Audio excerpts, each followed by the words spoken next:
வீராதி வீர சூராதி சூர என்ன கைவிட மாட்டேன்னு கண்டிப்பா சொன்னியல இப்ப கருப்பசாமி மாறி அரைச்சி போய் நிக்கிறிய காலி பையன் 4 பேரு என்ன கணக்கு பண்ண பாப்பானே. ஏன்டி சும்மா உட்கார வச்சு அழுதுகிட்டு இருக்க? ஒரு மனுஷன் உட்காரப்படாதா? துணிய மாத்துறீங்களா? அப்ப பெரிய சாமியார் மாதிரி இவ்வளவு பெரிய குச்சி வச்சு மேல முடிச்செல்லாம் போட்டு வச்சிருக்கீங்க. அது எதுக்கு வச்சிருக்கேன் தெரியுமா? நாய் தொல்லை ஜாஸ்தியா இருக்கு, டக்குன்னு மண்டையை அடிச்சு கொள்றதுக்கு தான். இது பாருங்க, நீங்க இனிமே வேலை வெட்டி இல்லாம இந்த ஊரை சுத்த முடியாது. அது தெரிஞ்சுதான் என் தம்பி எந்தெந்த நாட்டுல வேலை இருக்குன்னு ஒரு லிஸ்ட போட்டு கொடுத்துருக்கான். முதல்ல இதை கொண்டு போய் உங்க தம்பி கிட்டையும் உங்க அண்ணங்கிட்டையும் காட்டி ஐயர் மாமா கிட்டையும் காட்டி பணத்தை வாங்கிட்டு ஊருக்கு போற வழியை பாருங்க. இனிமே வேலைக்கெல்லாம் போகணும், போய் தான் தீரணும். சரி, நம்ம கையாலே 2 கொலை விழுந்து போச்சு. நாய் கண்ட இடத்துல கவருக்கு முன்னாடி வெளிநாட்டுக்கு ஓடி போயிட வேண்டியதான். அப்பதான் கண்டுபிடிக்க முடியும். என்ன யோசனை? வெளிநாட்டுக்கு போறேன்டி.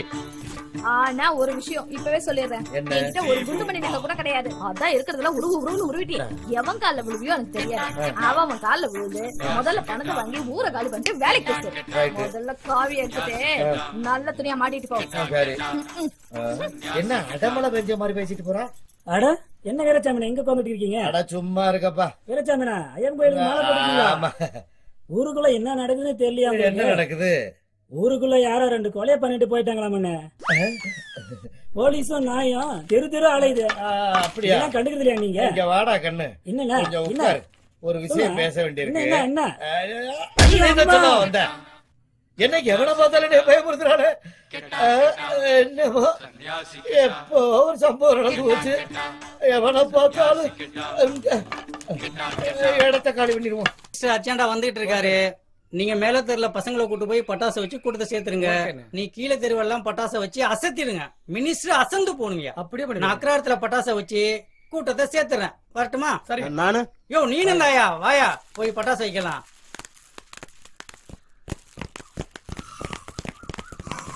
வீரமணி இங்க வையா பட்டாசை.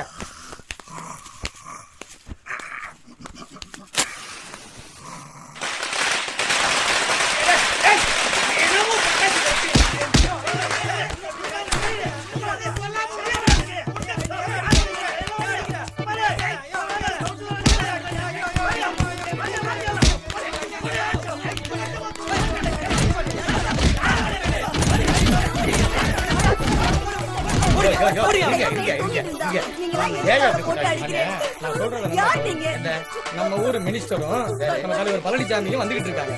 நம்ம கவுன்சிலர் இங்க வந்து வெடி வச்சுக்கிட்டு இருந்தாரு. அதுக்குள்ள இந்த ஐயர் நம்ம கவுன்சிலர் போட்டு அடிச்சுட்டு இருக்காப்ல. நம்ம ஊர் கவுன்சிலர் அடிக்கலாமாண்ணே? கவுன்சிலரே அடிச்சுட்டாரா? ஆமாண்ணே. தயவு செய்து மன்னிச்சுங்க. அவர் நட்டாமுச்சு இப்படி முங்கம் வந்தது அவன் குடும்பமே அழிஞ்சு வைக்கிறக்கு. தயவு செய்து மன்னிச்சுங்க. இனிமே அப்படி நடக்காது. சரிண்ணே. அது சரி. ஒரு அரசியல்வாதி அடிக்கலாமா? கூடாது கூடாது கூடாது. தயவு செய்து மன்னிச்சுக்குங்க. போயிட்டு வாங்க. சரி சரி. யாரு அடிக்கிறதுன்னு தெரியாது. மண்டையெல்லாம் குழம்பி மாட்டிக்காதீங்கன்னு சொன்னேன். கேட்டேளா? இப்ப என்னென்ன நடந்ததுன்னு பாத்தேளா? என்னன்னா வேலைக்கு போங்கோன்னு எத்தனை வாட்டி சொன்னேன். கேட்டேளா? நீங்க வேலைக்கு போயிருந்தா இப்படி மண்டைய உடைச்சுட்டு வந்திருப்பேளா? ஐயோ சொம்பா குடிச்ச பாலெல்லாம் இப்படி ரத்தமா கொட்டுறதே. இனிமையாச்சும் வேலைக்கு போறேளா? ஐயோ எங்க ஆத்துக்காரருக்கு பேச முடியலையே. மண்டையில அடிபட்டு பிரச்சனை இல்லாம போயிட்டேளா? வணக்கம் சாமி. என்ன திடீர்னு வந்து? அன்னைக்கு வந்தேன், ஒரே சண்டையா கிடந்துச்சு. ரொம்ப நன்றி வீராசாமி. அன்னைக்கு மட்டும் நீங்க வரலன்னா எங்க ஆத்துக்கார பொழிச்சே இருக்க மாட்டேன். இத பத்தி என்ன மாமி இருக்கு? ஏன்னா இன்னைக்கு நேத்தா பழகுறீங்க. சாமி நல்லா இருந்தா நான் நல்லா இருந்த மாதிரி. அந்த விஷயத்த சொல்லுங்க. ஒண்ணுமில்ல, என் வீட்டுக்காரி துபாய், சிங்கப்பூர், லண்டன்ல எல்லாம் வேலை இருக்குன்னு சொல்லிவிட்டு சில அட்ரஸ்களை கொண்டாந்து கொடுத்தா. ஒரு 1 லட்சம் ரூபாய் கொடுத்தீங்கன்னா 6 மாசத்துல திருப்பி கொடுத்துருவேன். இந்த கம்பெனில எல்லாம் வேலை இருக்கு பாருங்க. உங்களுக்கு தான் படிக்க தெரியுமே. தப்பா நினைக்காதீங்க. கொஞ்சம் அமௌண்ட் வெளியே வர வேண்டியிருக்கு. அது வந்த உடனே நானும் எங்க ஆத்துக்காரும் டிஸ்கஸ் பண்ணிட்டு 1 மாசம் கழிச்சு உங்களை போன்ல கூப்பிடுறோம். நீங்க வந்து தாராளமா வாங்கிட்டு போங்க. தெரியல. ரொம்ப நன்றி சாமி. ரொம்ப நன்றி சாமி. இல்லாமல பணம் கொடுங்க.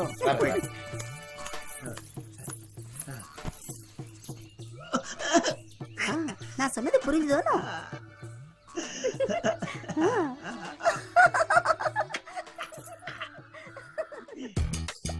ஆண்டவா,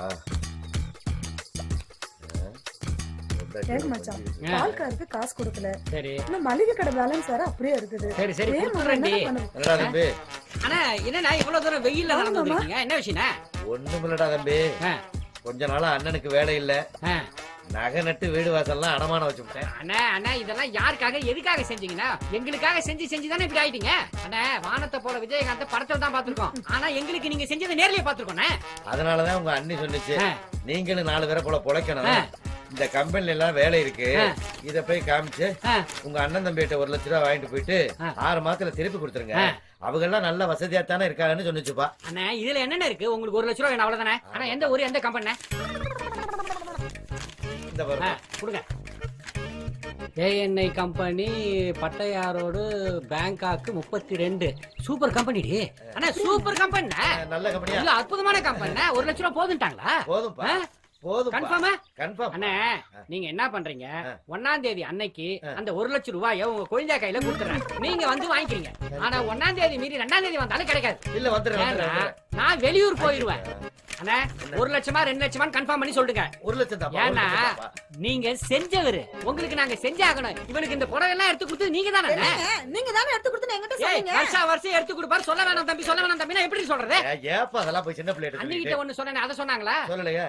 ஊருக்கே செஞ்சு நாசமா போனவர்னு சொன்னாங்களா? அதையும் சொல்லலையே. சொல்ல மாட்டாங்க. நல்லதை சொன்னா ஒண்ணா சேர்ந்து அண்ணன் தம்பி 2 பேரும் பொறாம புடிச்சுடுங்க. அதான் தம்பி, மொத்தமா பொம்பளைகளை பத்தி தப்பா பேசாதீங்க. பேசாம இரு. அண்ணா 1ஆம் தேதி கரெக்டா 9 மணிக்கு 1 லட்சம் ரூபாய் வந்து வாங்கிக்கிறீங்க. நான் ஏன் இங்க வந்தேன்னா, சொல்லுங்க. நீ குடுக்குற நிலைமையில இருக்கேன், நான் வாங்குற நிலைமையில இருக்கேன், அதனாலதான் நான் நேரடியா வந்தேன். சொல்லி மறந்துடாதப்பா. அண்ணா இதெல்லாம் நீங்க பேசணுமா? இதெல்லாம் சொல்லணுமா? அண்ணா நான் உங்களுக்கு கொடுக்க வேண்டிய கடமைப்பட்டவன். பணத்தையும் குடுக்கறேன்னு காலையும் விழுகிறேன். 1000 இருந்தாலும் பக்காளி தான். ஒண்ணா பிறந்தாதானே? சொல்லுங்க. உடையான் படைக்கு 5 சொல்லுவாங்க. ஆனா நீ இருக்கிறவரை இந்த உலகத்தை கண்டு அச்ச மாட்டேன்டா. நீங்களா அழுதா என் மனசு தாங்க. போடி தண்ணி போடி. அழுவாதீங்க மாமா. போங்க நீங்க போங்க. வரட்டா. போங்க. டேய் அண்ணா அழாதீங்கடா. என்னடா எப்படி போறாரு பாரு. ஏங்க நீங்க பாட்டு காசு எடுத்து குடுக்குறேன்னு சொல்லிட்டீங்க. ஏய் வேலைய பாரு, எல்லாம் எங்களுக்கு தெரியும். உள்ள வா. இந்த ஆளுக்கு வர குடிச்சு போச்சு. தசரதா வாங்கண்ணே. என்ன இந்த பக்கம்? என்னம்மா நல்லா இருக்கீங்களா? என்னண்ணே வேகாத வெயில்ல வந்திருக்கீங்க? என்ன பண்றது, காரியம் ஆகணும்னா வெயில்ல வந்துதான் ஆகணும். ரொம்ப நாளா வேலை இல்ல. சரி. நகை நட்டெல்லாம் போச்சு, வீடு வாசல்லாம் அடமானம் வச்சுட்டேன். ஐயோ, உங்க அத்தாச்சி சிரமப்பட்டு சில அட்ரஸ் எல்லாம் வாங்கிட்டு வந்தா. நீங்க துபாய் போங்க, சரி இந்த அட்ரஸ்ல எல்லாம் வேலை இருக்குன்னா. சரி சரி. அது கழுதே போய் விசாரிச்சு பார்த்தாக்க 1 லட்சம் ரூபாய் செலவாக போட்டுருக்கு. நல்ல கம்பெனி பத்தியா, நல்ல கம்பெனியா, சூப்பர் கம்பெனி இது. அதுதான் 1 லட்சம் ரூபாய் கொடுத்தாங்கன்னா 6 மாசத்துக்குள்ள கொண்டாந்து திருப்பி கொடுத்துருவேன். என்னன்னு நீங்களும் போய் என்கிட்ட காசு கேட்டுக்கிட்டு நீங்க கேட்கணுமாண்ணே? இந்த பொண்ணு என்ன கல்யாணம் பண்ணி வச்சிருக்கீங்க, வீட்டை கட்டி கொடுத்தீங்க, திடீர்னு 1 லட்சம் கேக்குறீங்க. பணமா இல்லைண்ணே என்கிட்ட. 1 மாசத்துல பணம் வந்துச்சுன்னா நான் தந்துடுறேன். இன்னொரு இடத்துல கேட்டிருக்கேன். அப்படி இல்லைன்னா ஒரு கல்யாணம் இருக்கு, அத போய் நாங்க முடிச்சிட்டு இவளோட நகையெல்லாம் வச்சு நான் கொடுத்துறேன். என்ன பணம் இல்லாட்டி அந்த ரத்தம் துடிக்குது பத்தியா, நகையை வாங்கிக்கேன்னு சொல்றியா கண்டு. இந்த பொண்ணத்தான் என் தம்பிக்கு கட்டணும்னு எல்லாத்தையும் சொன்னது நான் தாமா. நீ நல்லா இருப்பமா. சரா தம்பி நான் வரேன்டா, கல்யாணத்துக்கு போயிட்டு வந்திருக்கேன். நான் வரும்போது பணம் இருந்தா பாக்குறேன். நகையை வாங்கி அடவு வச்சுட்டு 6 மாசத்துல திருப்பி கொடுத்துறேன். போயிட்டு வாங்க. சாமி சாமி. யாரு? ஓ வீராசாமியா? என்ன வீராசாமி ரொம்ப நாளா நம்ம சாமியை பார்க்கணும். உங்க சாமி வேலைக்கு போயிருக்கார். எங்க போயிருக்காரு? துபாய்க்கு. துபாய்க்கா? எப்படி போனாரு? அது அன்னைக்கு சில கம்பெனி அட்ரஸ் எல்லாம் குடுக்கலன்னா, ஆமா எங்க ஆத்துக்காரருக்கு தெரிஞ்சவா ஒருத்தர் துபாய்ல இருக்கார். அந்த அட்ரஸ்க்கு வேலைக்கு போயிட்டார். நான் கொடுத்த அட்ரஸ்ல வேலைக்கு போயிட்டாரா? இல்ல உங்களையும் கூப்பிடுவாரு. ஏன் மாமி எனக்கு துரோகம் பண்றீங்க? நான் தானே 1 லட்சம் ரூபாய் பணம் கேட்டேன், என்னைய தானே அனுப்பணும், நான் தானே அட்ரஸ் கொடுத்தேன். என்ன ஓப்பிடுவாரு? அதெல்லாம் நம்ப மாட்டேன். போக மாமே, நீங்க எல்லாம் ஏமாத்த மாட்டேன்னு நினைச்சேன் நானு. நீங்களே ஏமாத்த பழகிட்டீங்க. அதான் செல்போன் இருக்குல்ல, மணிக்கணக்கில் பேசுங்க. ஊஞ்சல் ஆடிட்டா குடும்பத்துக்கு வருமானம் வந்துருமா?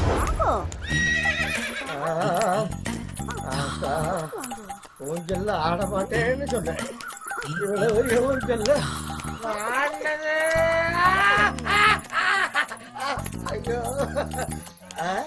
நன்னா மோர் குடிச்சானா ஊஞ்சல் திருப்தியா ஆடினா. நான் ஒரு பைக் புக் பண்ணிருக்கேன். என் செல்லம் இப்ப அங்க வேலை பார்க்கலாமா? சரி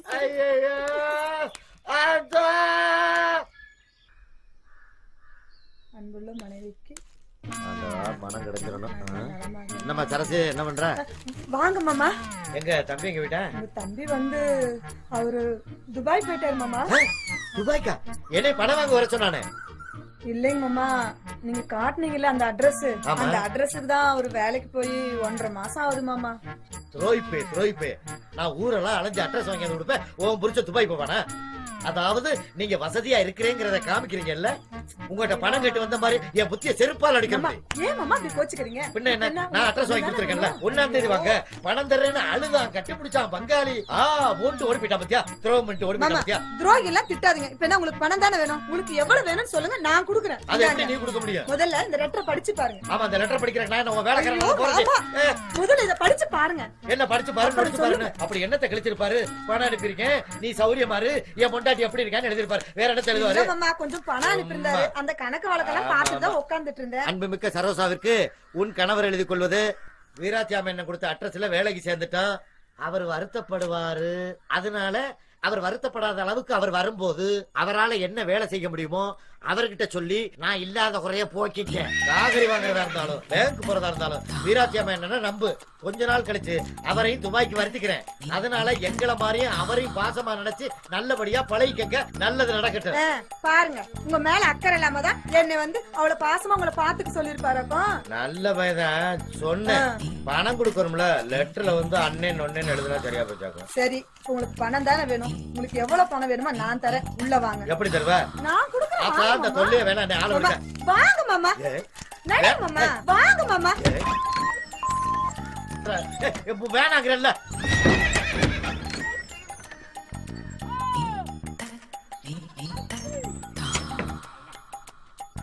மாமா வாங்க மாமா.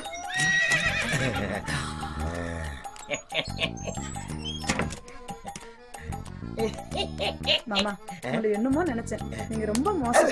சந்தோஷம் தானே? மோதிரம் சரி இதெல்லாம் போதுமா? போதும். உங்களுக்கு என்ன வேணாலும் கேளுங்க, நான் தரேன். சரியா?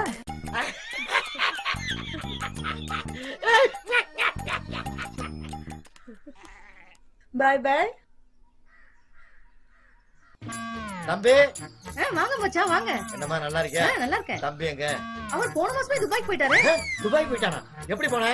நீங்க கொடுத்த அட்ரஸ்ல தான். நான் கொடுத்த அட்ரஸ்லயா? ஆமா. இவனும் துரோகம் பண்ணிட்டா, அவனும் துரோகம் பண்ணிட்டா. அப்பவே பொட்டாட்டி சொன்னா போகாதீங்க, உங்க பங்காளிய உங்களை கைவிட்டுருவாங்கன்னு. நான் சொன்னேன் என் தம்பி அம்மா ரத்த பாசம் என்னைய காப்பாத்துவாங்கன்னு. பணம் வாங்கிட்டு வா பாப்போம்னு சொன்னா. அதே மாதிரி நடந்து போச்சு. இனிமே சாகுற வரைக்கும் உங்க மூஞ்சில முடிக்க மாட்டோமா? என்னாச்சு? அவங்க போனா போட்டோம். உள்ள ஆட்டுக்கால் சூப் இருக்கு, உங்க தம்பி சாப்பிட தட்டு இருக்கு, அவர் படுக்கிற பெட்டும் இருக்கு. உள்ள வர்றீங்க, சாப்பிடுறீங்க.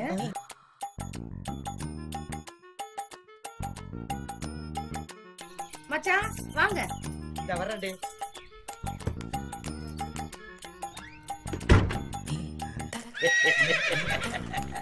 சந்தோஷம். இப்ப தெரிஞ்சுக்கிட்டீங்களா உங்க குழந்தையால? ரொம்ப அலட்டிக்கிட்டீங்க. சந்தோஷம். வரட்டா? பாய். யோகா. வீட்டு விட்டு வெளியே போடி. வெளியே போடி முதல்ல. மொபைல்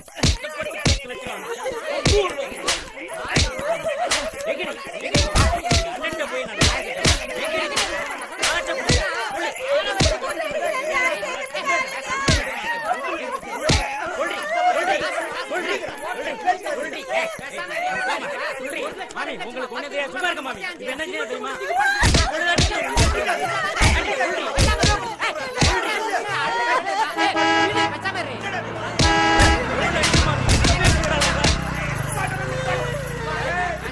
சிமெண்ட் மூட்டை எத்திக்கு ஒரு ரூம் 65 பேர் தங்கிட்டு மாசம் 1 லட்சம் ரூபாய் 10 லட்சம் ரூபாய் வரைக்கும் அனுப்பிச்சிருக்கேன். பணம் எங்க நீங்க கேட்டா 100 ரூபாய் இருக்குது 200 ரூபாய் இருக்குன்றா. இவரெல்லாம் அடிக்க வந்தே துபாயில பட்டி கிடந்து கஷ்டப்பட்டு 10 லட்சம் அனுப்பிச்சு வச்சாங்க. இங்க வந்து பணத்தை கட்டா ஒரு 100 ரூபா கூட இல்லைன்னு சொல்றாங்க. இவ்வளவு அடிக்காம கொஞ்சுவாங்களா? நானும் துபாயில இருந்து 10 லட்சம் என் பொண்ணாடி கருப்பிட்டா. அது 10 லட்சம் 11 லட்சம் பேங்க் இருக்கு. கேட்டியாடி? யோ எப்படியா? ஏன் சம்சாரம் சம்மத்தி? கூப்பிடியா அவங்கள கேக்குறா? வாடி எப்படின்னு சொல்லு. ஆமா, உங்க வீட்டுக்கார் 10 லட்சம் ரூபாய் அனுப்பிச்சாரா? அது எப்படி 11 லட்சமா குட்டி போட்டுது? பிச்சைவாய்க்கு ஜலம் கொடுக்கலாம், ஆனா சொம்பையும் சேர்த்து கொடுக்கலாம். ஐயோ என்னடி சொல்றாங்க?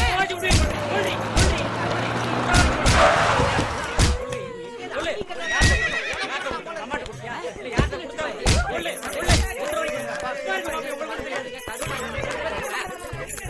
நிறுத்துக்கப்பா. என்ன பிரச்சனைங்க? வீராச்சம் துபாய்க்கு போய் சிமெண்ட் மூட்டையை தூக்கி அங்க வேலை பார்த்து இங்க வேலை பார்த்து 65 பேரோட ஒரே ரூம்ல தங்கி இருந்து 10 லட்சம் ரூபாய் பணத்தை அனுப்பிச்சா எங்கடி பணம் கேட்டா செலவாயிடுச்சு. நான் இவளை அடிக்காம என்ன பண்றது? ஒரு 100-200 ரூபாய் மிச்சம் வச்சிருக்க கூடாது. சரி சரி, உனக்கு என்னடா பிரச்சனை? துபாயில கஷ்டப்பட்டு தகர கம்பெனி வளைஞ்சு 10 லட்சம் அனுப்பிச்சு வச்சானே. வீட்டுல வந்து கண்ணை கேட்ட ஒரு 50,000 1 லட்சம் கூட இல்லைன்றான். இவளை அடிக்காம கொஞ்சம் எனக்கு முன்னாடி அவளை அடிக்கிற வேலை வச்சுக்காத. தொலைச்சு விடு, தொலைச்சு.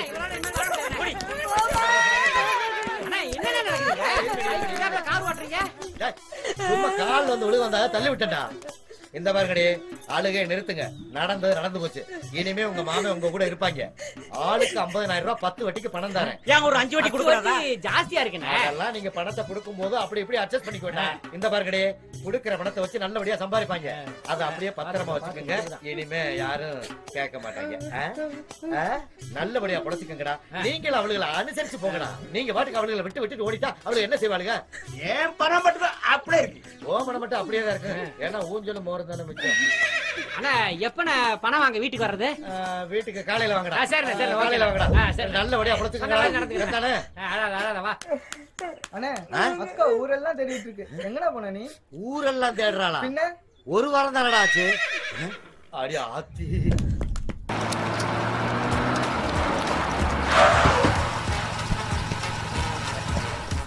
நம்ம வீட்டுக்கு நம்மளே விருந்தாடி வர்ற மாதிரி இருக்கு. இல்ல கண்டிப்பா எனக்கு ஒரு லெட்டர் எழுதி இருக்கணும். மாசம் இல்ல வாரம் வாங்க. அதுக்கு ஒரு முடிவு தெரிஞ்சாலும் பாய். என்னடி முடிவு தெரியணும்? ஏண்டி இவ்வளவு பெரிய கார் வருது, இவ்வளவு அலங்காரமா வந்துகிட்டு இருக்கேன், இதெல்லாம் கண்ணு தெரியாம எவனோ ஒரு காலிப்பைய 10 காசு பெறாதவங்கிட்ட வாரம் வாங்க, தினம் வாங்க, அப்படி தினம் வந்து என்னடி கிழிக்க போறேன்? லெட்டர் எழுதவா? ஏண்டி ஒரு வாரம் தான் ரெடி ஆச்சு வீட்டுக்கு வந்து, அதுக்குள்ளே உனக்கு பொறுக்க முடியலையா? என்ன பண்ண சொல்றீங்க? நீங்க எங்க வீட்டுக்கு வரீங்க? எப்ப பார்த்தாலும் அங்காளி பங்காளினே சுத்துறீங்க. போன பண்ணா சுச்சாப்புன்னு வருது. நான் என்ன பண்றது? அவளை கூப்பிட்டு உங்களுக்கு என்ன ஆச்சோ ஏதாச்சோன்னு ஒரு லெட்டர் போடலான்னு. இந்த சால்சா போலாம் யாருக்கு தெரியும்?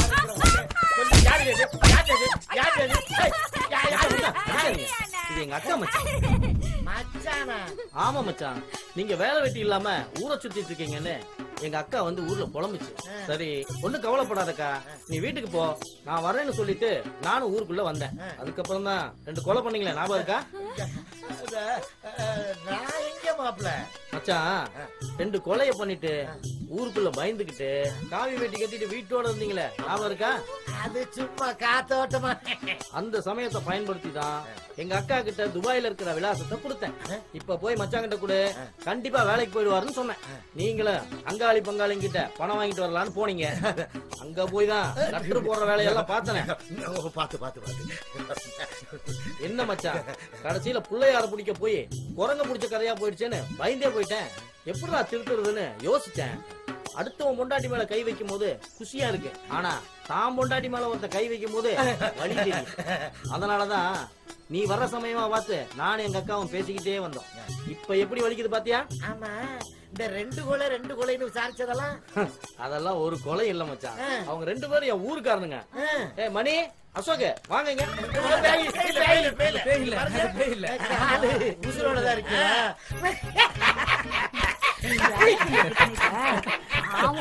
ஒண்ணு இல்ல, அவரை திருத்தணுங்கிறதுக்காகத்தான் இத்தனை வேலையும் பண்ணேன். என்ன மச்சான்? மாப்ள ஒண்ணு தெரிஞ்சுக்கங்க, இனிமே நாங்க இந்த ஊர்ல இருந்தா 4 பேர் 4 விதமா பேசுவாங்க. நாங்க வெளியூர் போய் நல்லா பொழைச்சுக்கிறோம். இந்த வீட்டுக்காரங்கிட்ட ஒப்படைச்சிருங்க. சாமா செட்டில் ஒரு மூட்டையா கட்டி லாரியில அனுப்பி விட்டுருங்க. நாங்க 2 பேரும் குற்றாலத்துல போய் செட்டில் ஆயிடுறோம். முடிஞ்சா வந்துருங்க.